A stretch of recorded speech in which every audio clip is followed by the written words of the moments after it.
Добар ден, почитувани, стартува 0N+ на телевизија Телма. Денес се одбележува светскиот ден на водата и од таа причина темата ќе биде поврзана со улогата на водата кај детскиот организам. Колкави се дневните потреби на детето за вода и дали соковите може да ја заменат водата се дел од прашањата на кои што ќе зборуваме со денешната гостинка, магистар доктор Елена Манолева Николовска, специјалист по педијатрија од поликлиника Манолев. Добре ни дојдовте. Благодарам на поканата. Добро ве најдов.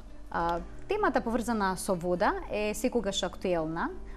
Започнуваат прашањата уште ке новороденчињата, продолжуваат и во текот на детството, па еве моето прво прашање би било поврзано со улогата на водата за здравје, поврзано со здравјето на детето. Како што кажавте, денеска е светскиот ден на водата. Во Македонија сме среќни што имаме чиста и убава вода за пиење. Денеска баш на радио слушнав еден податок дека 2 милиарди луѓе во светот немаат чиста и хигиенска исправна вода за пиење, така да ние сме среќни што имаме. Македонија е богата со природни извори на вода и имаме чиста и квалитетна вода за пиење. Така да зошто е важна водата? Многу е важна во детскиот период. Генерално водата е битна за секого. Кога ќе видите растителен свет, животински свет, човекот, водата ви е основа, основниот елемент заедно со сонцето за живот.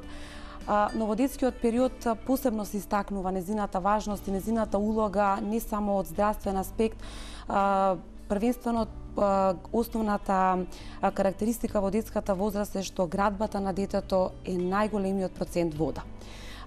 На самото раѓање во првата година од животот, дури 85% од градбата на детското тело изнесува вода, а само 15% е останати материи, мускули, ткива и така натака. За да некаде таму до кај 6-та година од животот таа постепено се намалува на некој 65% и веќе во адолесцентниот период проминува во на процентуалност која што има кај возрастни.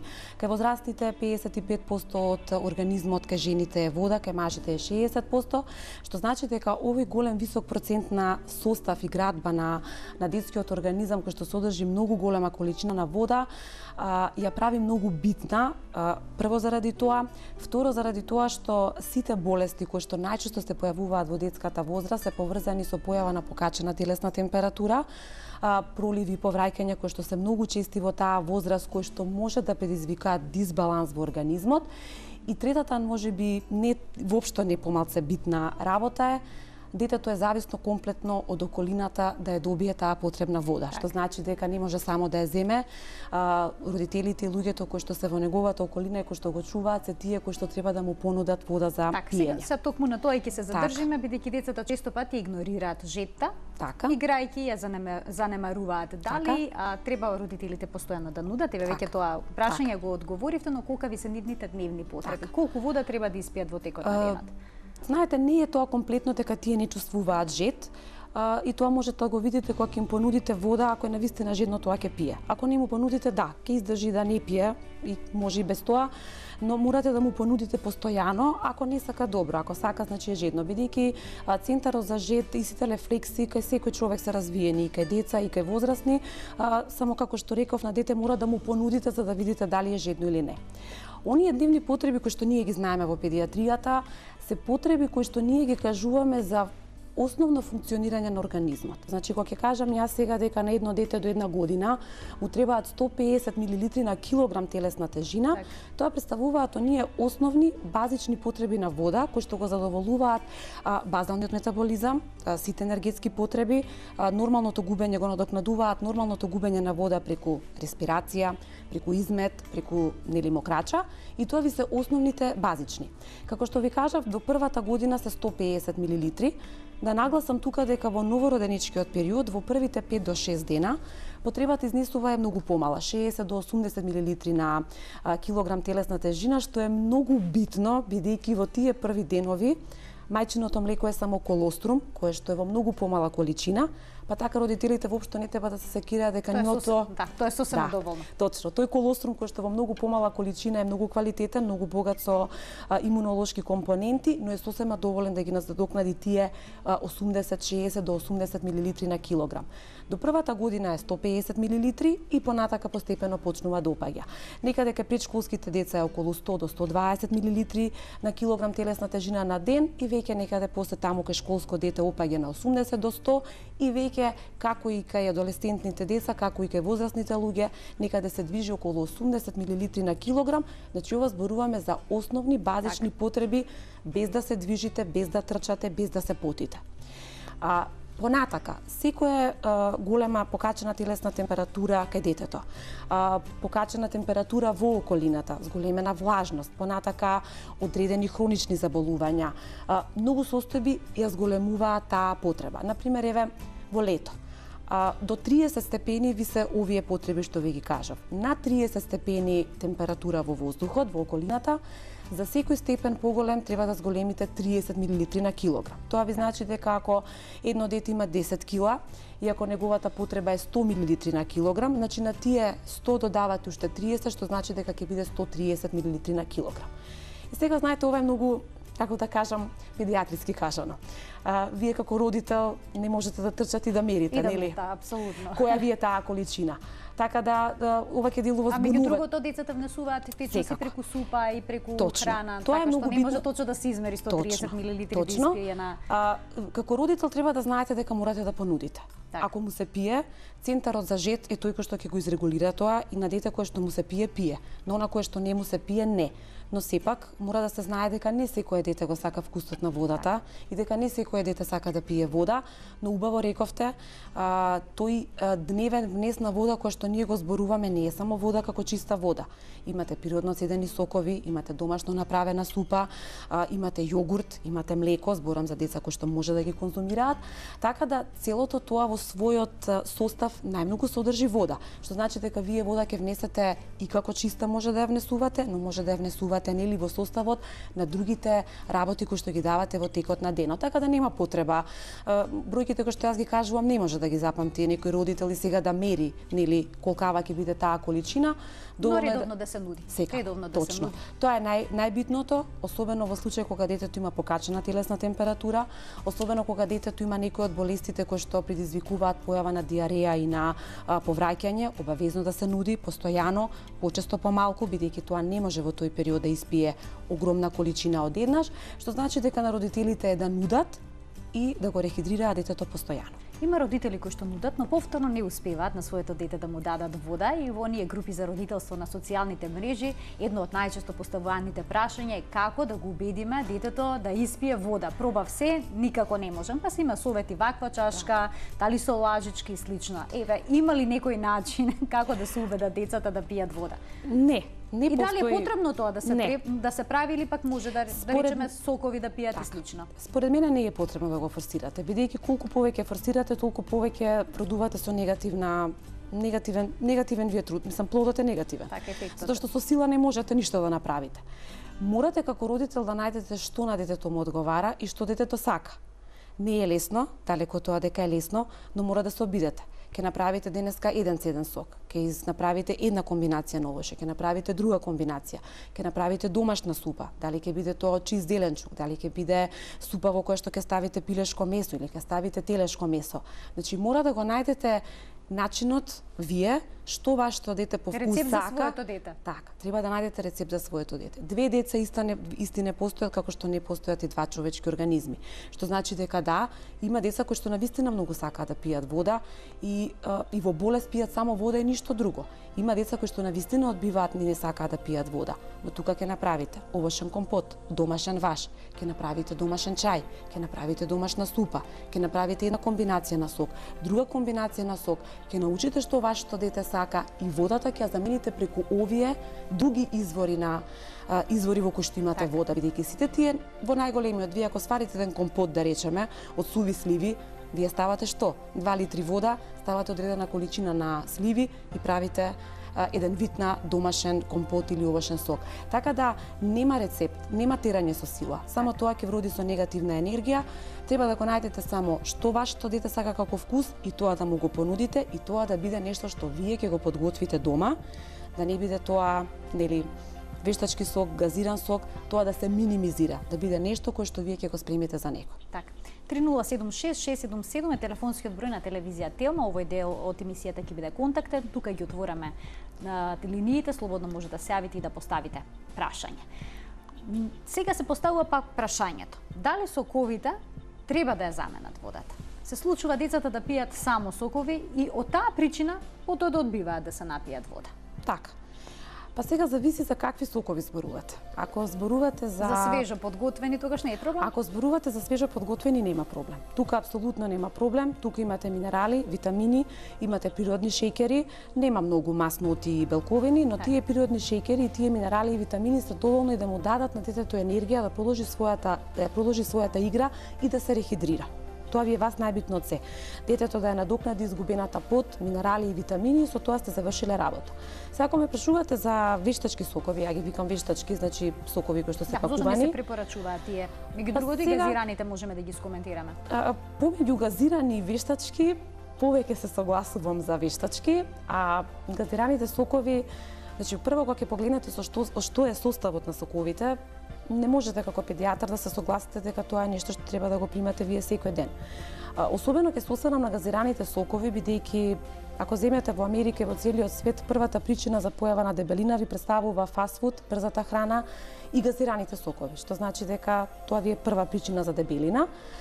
И тоа е една од причините. Прво, апсолутно немате никакви хранливи материи, ниту имате витамини, ниту имате минерали. Тоа се сокови кои што се направени под притисок, кои што прават дуење во гастроинтестиналниот такт, прават нелагодност. И што е најбитно од се, содржат многу голема количина на вештачки бои, конзерванси и адитиви, кои што апсолутно ги прави непогодни за секојдневна конзумација во детската возраст. И за возрастни апсолутно не се добри, но во детската возраст особено. Плюс на цело тоа што ви го кажав е огромната количина на јаглени хидрати која што ја содржат овие вештачки сокови, особено газираните сокови, кои што апсолутно даваат лажна заситеност кај детето, значи тие се сити, имаат енергија, но со текот на времето тоа предизвикува таложење на тие јаглени хидрати, се создава од нив масно ткиво и ете ви уште еден фактор за појава на дебелина која што и како веќе и во нашата земја се појавува.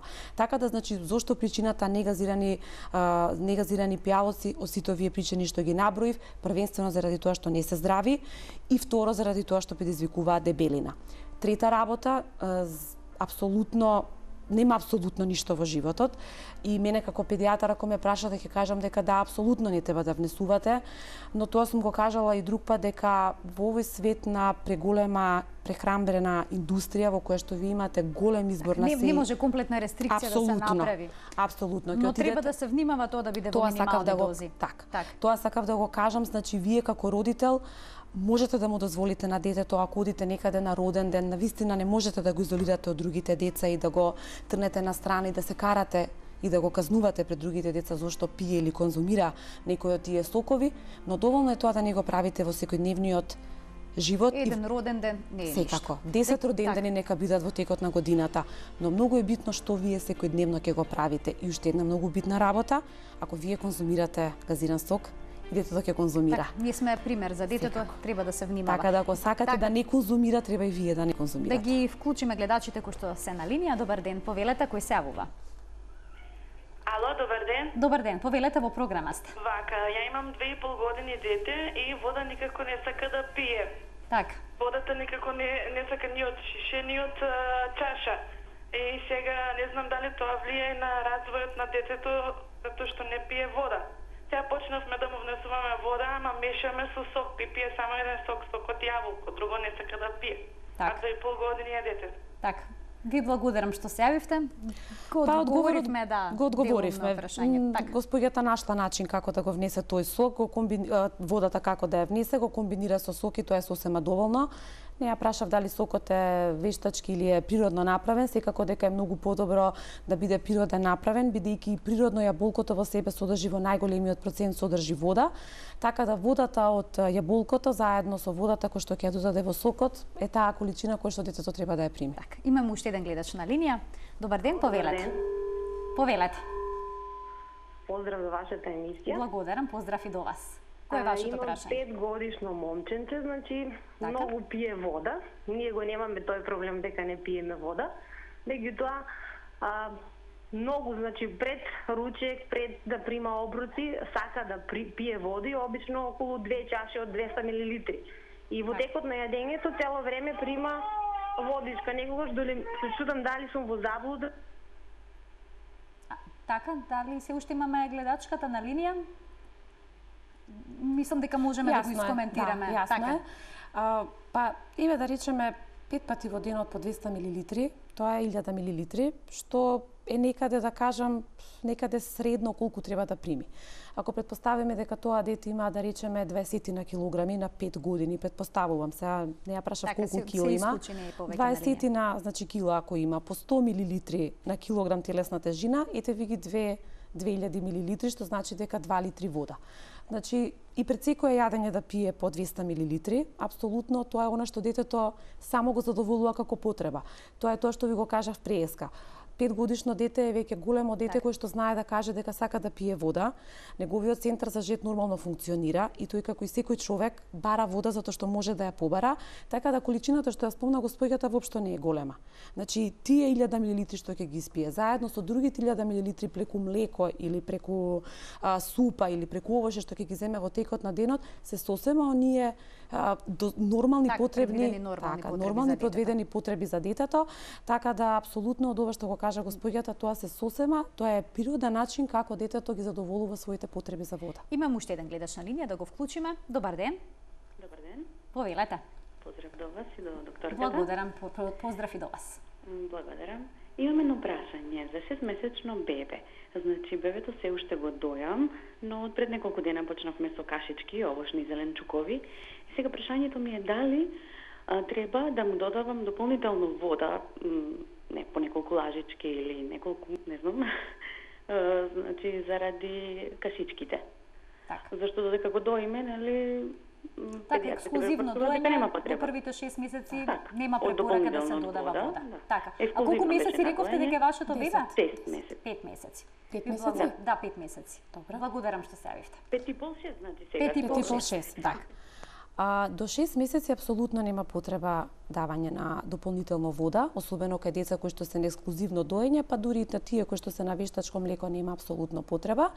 Зошто? Заради тоа што децата преку мајчиното млеко се задоволуваат. Тие цицаат и кога се жедни и кога се гладни, на тој начин ги задоволуваат сите потреби.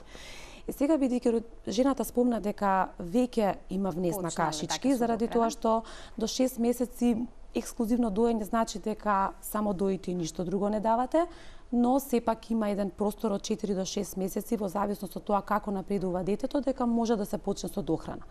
Во случај кога веќе имате дохрана, може да понудите вода, но тоа да бидат, како што рече госпоѓата, ако не сака да пие преку чаша, пошто тоа е веќе 5,5-6 месечно бебе, комотно може да му се проба да му се даде или преку некое шишенце со клунче, да не се навикнува нели на цуцла, бидејќи ние суслите нели не ги сакаме многу, така да или да се навикнува преку некое шишенце со клунче или да дава со лажичка или во буквална смисла на зборот е потребно да понуди неколку голтки.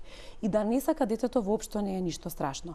Така да значи тоа што го рековме на почетокот, може да понуди, не е грешно, но и детето да не сака да пие, ќе задоволи количината на вода која што му е потребна преку цицањето.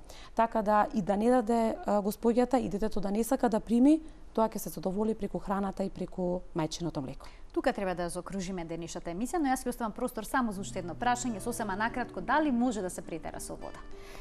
До сега во праксата сме немале такво нешто, заради тоа што кај едно здраво дете кое што има нормално функционирање на бубрези на целиот организам, едноставно целата вода што ќе ја прими ќе ја изметаболизира, ќе го потреби тоа што му треба на организмот и другото ќе го излачи.